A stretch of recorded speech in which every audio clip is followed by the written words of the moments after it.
ሰላም ሰላም ውድ አርሰናላውያን እንዴት ቆያችሁልን? በዛሬ ተጡ ክለባችን የመለከቱ አሁን አዳዲስ መረጃዎች ይዘን መጥተናል። አብራችሁን ቆዩ። ውድ ቤተሰቦች እንደተለመደው ለቻናሉ አዲስ ከሆናችሁ በቅድሚያ ቻናሉን ሰብስክራይብ በማድረግ ቤተሰብ ሁኑን። አሁን ወደ ዕለቱ መረጃዎች አለፍን። አብራችሁን ቆዩ። ውድ ቤተሰቦች በቅድሚያ የምናቀርብላችሁ የብሩኖ ጉማሬሽን አሁናዊ ሰበር መረጃ ነው። አርሰናል ለብሩኖ ጉማሬሽ ያቀረበው የዝውውር ጥያቄ የሚጠበቀውን ምላሽ አስተናገደ ተባለ። የፕሪሚየር ሊጉ ሻምፒዮኖቹ አርሰናል ትኩረት የሳበው ብቸኛ ኒውካስል አማካይ ሳንድሮ ቶናሊ አይደለም ተብሏል። አርሰናል ለኒውካስል ዩናይትድ አማካይ ብሩኖ ጉማሬሽ ያቀረቡት የመጀመሪያ ጥያቄ ሳይሳካ መቅረቱም ተሰምቷል። እንደ ዘገባዎች ከሆነ ኒውካስል ኮከብ አማካኙን በክለቡ ለማቆየት በከፍተኛ ሁኔታ ላይ እየታገለ ይገኛልም ተብሏል። መድፈኞቹ በዚህ የዝውውር መስኮት የፕሪሚየር ሊግ ዋንጫ ያሸነፈው ስብስባቸውን ያጠናክራሉም ተብሎ የሚጠበቅ ሲሆን ቀደም ሲል ጠንካራ የነበረውን መሀል ክፍላቸውን የበለጠ ለማፈርጠምም አልመዋል ተብሏል። እንደ አዩብ ቡአዲ፣ ማኑ ኮኔ፣ ማቲያስ ፈርናንዴዝ እና ሳንድሮ ቶናሊ ያሉ ተጫዋቾችን ስማቸው ከሰሜን ለንደኑ ክለብ ጋር መያያዙም ይታወሳል። ነገር ግን የመጀመሪያ የፋይ እርምጃ የተወሰደው በቅዱስ ጄምስ ፓርክ ሴንት ጄምስ ፓርክ የጣሊያኑ ቶናሊ ቡድን አጋር በሆነው ብሩኖ ጉማሬሽ ላይ ነው። መጀመሪያ ላይ ዘይዴ ሚለር ባወጣው ዘገባ መሰረት አርሰናል ከጉማሬሽ ወኪሎች ጋር ሊኖር ስለሚችለው ዝውውር መነጋገሩ የዘገበ ሲሆን በመቀጠልም ፋብሪዚዮ ሮማኖ ከሰዓታት በፊት ይህ ይፋ የዝውውር ጥያቄ መቅረቡን ይፋም አድርጓል። አርሰናል በ55 ሚሊዮን ፓውንድ አካባቢ ያለ ዋጋ ለኒውካስትል ለማቅረብ አስቦ የነበር ቢሆንም ኒውካስትል ግን በአሁኑ ወቅት በሰሜን አሜሪካ በዓለም ዋንጫ ላይ የሚገኘው ብራዚሊያን ኢንተርናሽናል እንዲሁም ባለው ዝቅተኛ ዋጋ ለመሸጥ ምንም አይነት ፍላጎት እንደሌላቸው ወዲያውኑ ግልጽ አድርገዋል ተብሏል። የኒውካስትል ጠንካራ አቋም የመጣው ክለቡ ለሽግግር ወቅት እየተዘጋጀ ባለበት ሰዓት ነው ተብሏል። ማክቢሶቹ አንቶኒ ጎርደን ለባርሴሎና ሰጥቷል። በሌላ በኩል ቶናሊ ከማንቸስተርና ከቶትናም ጋር እንዲሁም ከአርሰናል ጋር እየተገናኘ መሆኑ ይታወሳል። ክለቡ ለሚቀጥለው ውድድር ዘመን ለአውሮፓ መድረክ ባለማለፉ ምክንያት የመስመር ተከላካዮቹ ቲኖ ሊቭራሜንቶና ሉዊሳል ጭምር ክለቡ ሊለቁ እንደሚችሉ እየተነገረበት ባለው አርሰናል በሴንት ጄምስ ፓርክ የ2 ዓመት ኮንትራት ለቀረው ለዚህ 8 ዓመት ተጫዋች ድርድሩን በድጋሚ ለመጀመር እንደሚሞክርም ተነግሯል። ኒውካስትል ጉማሬሽ ለመለቅ እንዲያስብ ለማድረግ በጣም የተሻሻለ የገንዘብ አቅርቦት ማቅረብ ይኖርባቸዋል ሲል ዴሊ ሚለር አያይዞ ዘግቦታል። በአትሌቲኮ ማድሪድ የሚፈለገው የመሃል ሜዳ ተጫዋች የዝውውር አቋሙን ግልጽ አደረገ ተባለ። የሮማው ፈረንሳይ አማካይ ማኑ ኮኔ በዚህ ክረምት ወደ ኤምሬትስ ስታዲየም የመዘወር ፍላጎት እንዳለው መነገሩን ተከትሎ አርሰናል አማካይ ክፍሉን ለማጠናከር የሚያደርገው ፍለጋ ላይ ትልቅ መነቃቃት ሳይገጥመው አልቀረም ተብሏል። በጣሊያን በኩል የወጡ ዘገባዎች እንደሚያመለክቱት ከሆነ የ25 ዓመት ተጫዋች ከሮማ የሚለቅ ከሆነ የዝውውር መስኮቱ ከመዘጋቱ በፊት ቀዳሚ ምርጫው አርሰናል እንደሚሆን ግልጽ አድርጓል ተብሏል። ከመድፈኞቹ ጋር በግል ጥቅማ ጥቅሞች ዙሪያ ውይይት መደረጉን የሚጠቁሙ ፍንጮች ቢኖሩም በክለቦች መካከል ግን እስካሁን የተደረገ ስምምነት የለም። ሮማ ለኮኔ ዝውውር እስከ 50 ሚሊዮን ዩሮ የሚጠጋ ዋጋ እንደሚፈልግም ይታመናል። ይህ ቀላል የማይባል ከፍተኛ ዋጋ ቢሆንም አሁን ባለው የገበያ ሁኔታ በተለይም ተጫዋቹ የእድሜው ማማሪ የደረሰ በመሆኑና ለክለቡ ሆነ ለብሔራዊ ቡድን ከፍተኛ ብቃት እያሳየ መሆኑ ሲታይ የሚያስደነግጥ ዋጋ አይደለም ተብሏል። አርሰናል ጠንካራ አማካኝ እየፈለገ ነው።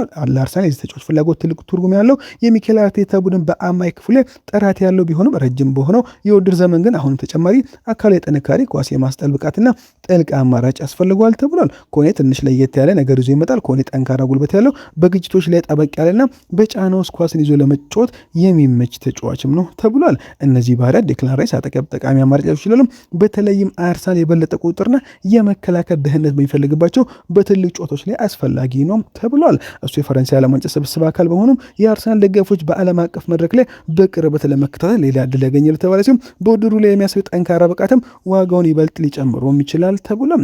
የአትሌቲኮ ማድሪድ ፍላጎት በመድፈኞቹ ላይ ጫና እየፈጠረ በዚህ ፉክክር ውስጥ አርሰናል ብቻውን የለም። አትሌቲኮ ማድሪድም ከኮኔ ጋር ስሙ እየተያዘ ሲሆን የእነሱ ፍላጎት መድፈኞቹ ፈጣን ውሳኔ እንዲያስተላልፉ ሊያስገድዳቸው ይችላል ሲል መረጃው አያይዞ ይገልጻል። ሆኖም አንዳንድ ዘገባዎች አርሰናል የላቁ ድርድሮች መኖራቸውን እያስተባበለ መሆኑን ይጠቁማሉ። ይህ ማለት ምንም እንኳን የተጫዋቹ ምርጫ የሚያበረታታ ቢሆን ነገሩ የጣሊያን ሚዲያዎች እንደሚያናፍሱት የቀረበ ይችላል። ኮኔ ለአርሰናል በልፈራ የሚችል ነገር ግን ይህ የሚሆነው ሮማ የሚጠይቀው ዋጋ በተጨባጭ ሁኔታ ካቀለለው ብቻ ነው ተብሏል። ኮኔ ከዘመን የፕሪሚየር ሊግ አማካይ መመዘኛ ጋር የሚሰማ ሲሆን ለአርቴታ ተጨማሪ ታክቲክ የመለዋወጫ አማራጭ ሊሰጠውም ይችላል ተብለዋል።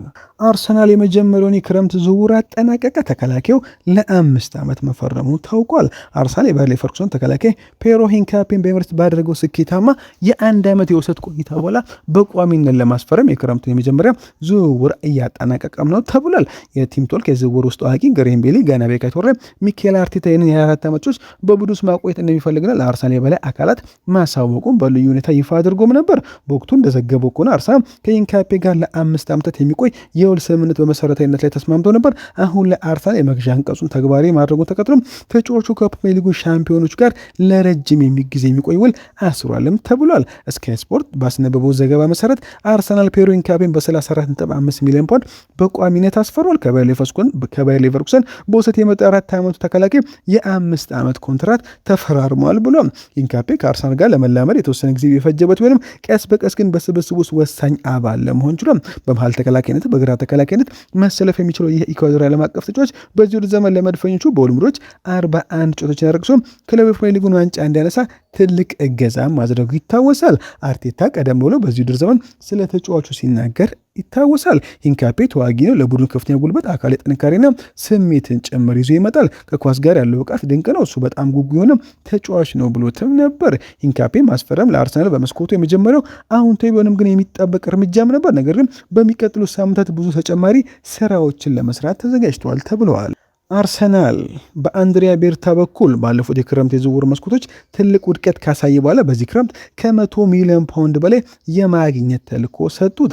አንድሪያ ቤርታ በዚህ ክረምት የአርሰናል የዝውውር ገበያ ስም ማደስና ከተጫዋች ሽያጭ ለክለቡ ከ100 ሚሊዮን ፓውንድ በላይ ማምጣት ይኖርበታልም ተብሏል። አርሰናል በዚህ ክረምት የዝውውር መስኮት ሊሰራቸው የሚገቡ በርካታ ነገሮች አሉ። ትኩረቱም እንደተለመደ ሁሉ ወደ ክለቡ በሚመጡ አዳዲስ ተጫዋች ላይ ነው መሆኑ ጥያቄ የለውም። ሆኖም ግን ዘንድሮ አንድሪያ ቤርታ ተጫዋቹን በመሸጥ ረገድ ምን ሊያሳካ ይችላል የሚለው ትኩረት ተሰጥቶታልም ተብሏል። የእሱ የዚህ ቦታ የቀድሞ ዳይሬክተር ኤዱ ጋስፐር ሊለቁ ከሚችሉ ተጫዋቾች የተሻለ ጥቅም ባለማስገኘቱ ይታወቃል። በተለይም እንደ ሜሱት ኦዚል፣ ሺኮድራም ሙስጣፊና ሲያድ ኮለሲናች ለተጫዋቾች ፈላጊ በመጥፋቱ ውላቸውም በማቋረጡ ይታወሳል። በመጨረሻም ክረምት ላይ ግን እንደ ኤዲ ኔኪታ፣ ኤሚሊ ስሚዝ ሮው፣ አሮን ራምስሊ ከአርሰናል ተሽጠው ከነ ተጨማሪ ክፍሉ እስከ 90 ሚሊዮን ፓውንድ አካባቢ ማስገኘታቸው ይታወሳል። ይሁን እንጂ ኤዱ በዚህ ዓመት መጨረሻ ላይ ለቀቀ ሲሆን አሁን ላይ ቤርታ ተክቶት ቦታውን ይዟል። ቤርታ በመጀመሪያው ክረምት ተጫዋቾችን በማስፈረም ነገር የተመሰገነ ቢሆንም ፕሪሚየር ሊጉን ለማሸነፍ የተገነባ ስብስብ ፈጥሮ ያንን ግን ማሳካትም ችለዋል። ነገር ግን በሽያጭ በኩል ከዋናው ቡድን ተጫዋች የተገኘው 10 ሚሊዮን ፓውንድ አካባቢ ብቻ ነበር። የኑኖ ታቫሬስ የግዴታ መግዣ አንቀጽ ቤርታ ያልተደራደረበት በላዚዮ የተከፈለ ሲሆን ማርኪኞስ በ2 ሚሊዮን ፓውንድ አካባቢ ወደ ብራዚልም ተመልሶ ነበር። እንዲሁም ያዕቆብ ኮቨር 1.5 ሚሊዮን ፓውንድ የውሰት ክፍያ በዚህ ክረምት ወደ 17 ሚሊዮን ፓውንድ ቋሚ ሽያጭ መቀየሩም ይታወሳል። ይህን መለስ ብለን ስናየው ለፖርቶ በእርግጥም ረካሽ ዋጋ ይመስላል ተብሏል። በዚህ ክረምት ከክለቡ ምን ይጠበቃል የተባለ ሲሆን በመጀመሪያ ደረጃ የክለቡ ከፍተኛ ሽያጭ ክብረ ወሰን ሆኖ የቆዩም አሌክስ ኦክስሌድ-ቻምበርሌን በ2017 በ35 ሚሊዮን ፓውንድ አካባቢ ለሊቨርፑል የተሸጠበት ነበር።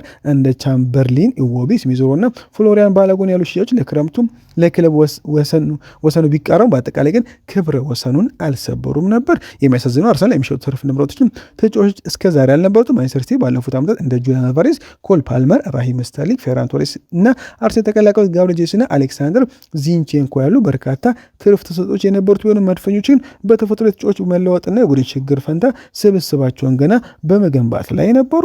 ምርጥ ተሰጦቻቸውን እስካሁን ድረስ በክለቡ ቆይቷል። ይህ ክረምት ግን አዘውትሮ ከሚሰለፉ ተጫዋቾች መካከል አንዳንዶቹ እንደ ጋብሪኤል ማርቲኔሊ፣ ሊያንድሮ ትሮሳርድ፣ ማርቲን ኦዴጋርድ፣ ቤን ዋይት እና ጋብሪኤል ጄሱስ ያሉ ተጫዋቾች ሊለቁ የሚችሉበት የመጀመሪያው ክረምትም ነው ተብሏል። ክለቡ ከፍተኛና ክብረ ወሰን የሚሰብሩ ዋጋዎችን የማግኘት እድል አለው ተብሏል። በወጣቶች በኩል እንኳን የመጪው ጊዜ ለማየታገል የሚገኘው ኤታን ኖሪ ለአርሰናል ከፍተኛ ገንዘብ ሊያስገኝ ይችላል የተባለ ሲሆን ገበያው በሌሎች ዝውውሮች ምክንያት የናረ በሆኑ ለምሳሌ ማንቸስተር ሲቲ በተለያዩ ተጫዋቾች ላይ ከፍተኛ ገንዘብ እያወጡ በሆኑ አርሰናል በማንኛው ድርድር ላይ የበላይነት እንዲኖረው ያደርገዋል ተብሏል። ቴሪ ዳንኤል ሆነሪ ስለ ጋብሪኤል ማጋሌሽ እንዲህ ሲል ይናገራል። ጋብሪኤል ማጋሌሽ በብራዚል ጨዋታዎች ላይ ሲመለከተው ነበር። ምን ያህል ልዩ ተጫዋች መሆኑን በድጋሚ አስታውሰኝ። አንዳንድ ጊዜ ሰዎች አርሰናል በሱ ውስጥ ምን አይነት ታላቅ ተጫዋች እንዳለው ሙሉ በሙሉ የተረዱት አይመስለኝም።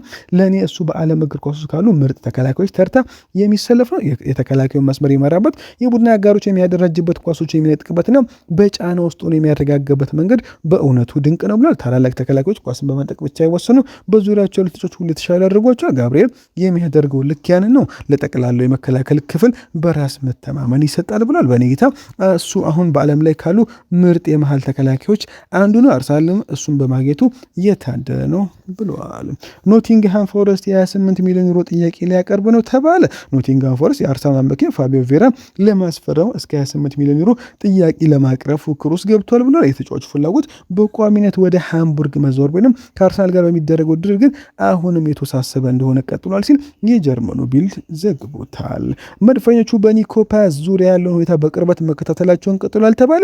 በሪያል ማድሪድና በኮሞ መካከል የዚህን አማካይ ወደፊት ፋንታ በተመለከተ ውይይቶች እየቀጠሉ ባሉበት አርሰናል ሁኔታውን በትኩረት እየተከታተለ ይገኛል ተብሏል። መድፈኞቹ አሁንም ለዚህ ከፍተኛ ግምት ለሚሰጡ አርጀንቲና ተጫዋች አድናቆት ያለችን ከበስተጀርባም የሚካሄዱትን እድገቶች በቅርበት እየተመለከቱም ነው ተብሏል። በአርሰናል እምነት በፓዝ የወደፊት ሁኔታ ላይ የሚፈጠሩ ማንኛውም አለመረጋጋቶች በዚህ ክረምት በገበያው ላይ ምቹ ዕድል ሊፈጥሩ ይችላሉ ተብሏል። እስካሁን ድረስ ምንም አይነት ይፋ ጥያቄ አልቀረበ። ነገር ግን አንድሪያ ቤርታና ሚኬል አርቴታ ለማይከፍሉ ሊደረጉ የሚችሉ ተጨማሪዎችን ሲያቅዱ ሁኔታውን መገምገማቸው ቀጥለዋል ተብሏል። አርሰናል በዚህ ክረምት ሞርተን ሁጁልማንድን ለማስፈረም በጣም ንቁ እንቅስቃሴ ሊያደርግ ነው ተባለ። የስፖርቲንግ ሊዝበኑ አምበል ከ40 እስከ 50 ሚሊዮን ዋጋ ሊገኝ የሚችል ሲሆን ይህም ከውል ማፍረቻው 80 ሚሊዮን ዩሮ በግማሹ ያነሰ ነው ተብሏል። ሁጁልማንድ እያደገ የመጣው የአርሰናል ደጋፊ በመሆኑ ወደ ኤምሬትስ ስታዲየም መዘዋወርን የልጅነት ህልሙን እንደማሳካት አድርጎ ይመለከቷልም ተብሏል። ይህ በእውነቱ ወደ ክለቡ መምጣት የሚፈልግና ሊሳካ የሚችል ተጨባጭ የአማካይ ክፍል ኢላማ ይመስላል ተብሏል። ሁጁልማንድ ባለፈው ዘመን ለስፖርቲንግ ሊዝበን ባደረጋቸው 45 ጨዋታዎች 3 ጎሎችን አስቆጥሮ 6 አሲስት ማድረግ ችሏል። አርሰናል በዚህ ክረምት ከብራዚል አጥቂ ጋብሪኤል ጄሱስ ጋር የመለየት እድሉ ሰፊ ነው ተባለ። አርሰናል ለአዳዲስ ፈራሚዎች የሚሆን ገንዘብ ለማሰባሰብ እየሞከረ ይገኛል። መድፈኞቹ ለተጫዋቹ የሚፈልጉትን ዋጋ ወደ 20 ሚሊዮን ፓውንድ አካባቢ ዝቅ ማድረጋቸው የተነገረ ሲሆን ይህም አጥቂውን ለገዢዎቹ የበለጠ ሳቢ ያደርጓል ተብሏል። የጄሱስ የቀድሞ ክለብ ፓልሜራስ ሁኔታውን በቅርበት የተከታተለ ሲሆን እሱን ለማስፈረም በሚደረገው ፉክር ውስጥ ይገኛል። ሆኖም ግን እነሱ ብቻ አይደሉም እየፈለጉት ያሉት። ኤቨርተንን ፍላጎት ያሳዩ ሊኖር ስለሚችልም ስምምነት ከተጫዋቹ ወኪሎች ጋር ግንኙነት መፍጠሩም ታውቋል። አርሰናል በዝውውር ገበያው ላይ ተጨማሪ ጥንካሬዎችን ለማድረግ እያቀረበ ነው። ኢየሱስ የዚህ ክረምት አንዱ ትልቅ ስም ያለው ተሰናባች ሊሆን ይችላልም ተብሏል። ስለ ማርቲን ኦዴጋርድ እና ቪክተር ጊዮከሬስ የተነሱ ጉዳዮች እንመልከት። በማርቲን ኦዴጋርድ እና በአርሰናል የመቆየት ረጅም ጊዜ የወደፊት ፋንታ ላይ ጥያቄዎች መነሳት የጀመሩ ሲሆን በክለቡ ያለው ሁኔታ ብዙ ደጋፊዎች እንደሚጠብቁት እርግጠኛ እንዳልሆኑ ዘገባዎች ጠቁሟል። በተመሳሳይ አርሰናል ከፍተኛ ገንዘብ የሚገኝበት ጥያቄ ከመጣ ስለ ቪክተር ጊዮከሬስ ሽያጭ ለማየት ፈቃደኛ ሊሆን ይችላልም ተብሏል። አጥቂው በክለቡ ዘንድ በጣም የሚከበር ቢሆንም ከፍተኛ ዋጋ ያለው ጥያቄ ከመጣ ግን አርሰናል ሽያጩን እንዲያስብበት ሊያደርገው ይችላልም ተብሏል። ቤን ጃኮብስ በወጣው ዘገባ መሰረት አርሰናል በሞርጋን ዝውውር ዙሪያ ከቼልሲ ጋር ሊፋለም ነው ተብሏል። ወሳኙ የክረምት የዝውውር መስኮት ከመከፈቱ በፊት ሁለቱም ክለቦች የዚህን የአስቶን ቪላ ኮከብ ሁኔታ በቅርበት እየተከታተሉት ይገኛሉ ተብሏል። ሚኬል አርቴታ በሮጀርስ ሁለገበለት አካላዊ ብቃቱና በተለይ ማጥቃት መስመሩ የመጫወት ችሎታው ላይ ትልቅ አድናቆት እንዳለው ይታወቃል። አርሰናል ይህንን የእንግሊዝ ብሔራዊ ቡድን ተጫዋች በማጥቃት ክፍሉ ላይ ፈጠራና አካላዊ ጥንካሬ ሊጨምር የሚችል ተጫዋች አድርጎ ይመለከተዋልም ተብሏል። በሌላ በኩል ቼልሲም ተጫዋቹ ለወራት ሲከታተሉ የቆየቱን አስቶን ቪላ ለድርድር ፍቃደኛ ከሆነ ጠንካራ ፉክክር ይቀርባል ተብሎ ይጠበቃል። ይህ እድገት የመጣ ፍላጎት ነው። የአስቶን ቪላ አቋም ጠንካራ ነው። ክለቡ ካሉት በጣም አስፈላጊ ተጫዋቾች አንዱን የመሸጥ ምንም አይነት ጫና የለበትም። ማንኛውም ሊሆን የሚችል ስምምነት ከፍተኛ ገንዘብ የሚጠይቅ ይሆናልም ተብሏል።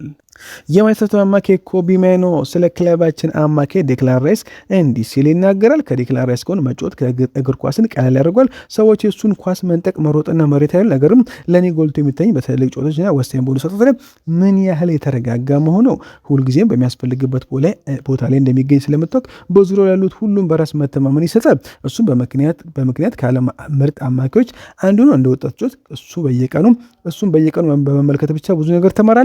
በምሳሌነት ይመራል። ከኃላፊነት ፈጽሞ መሸሽም ሁልጊዜም ከፍተኛውን ደረጃ ይጠይቃል ብሏል። ዴክላን በአማካኝ ክፍሉ ላይ ከጎን ሲኖር እሱን ሙሉ በሙሉ ስለምታምነው ራስን በነፃነት ለመግለጽ ነፃነት ይሰማል።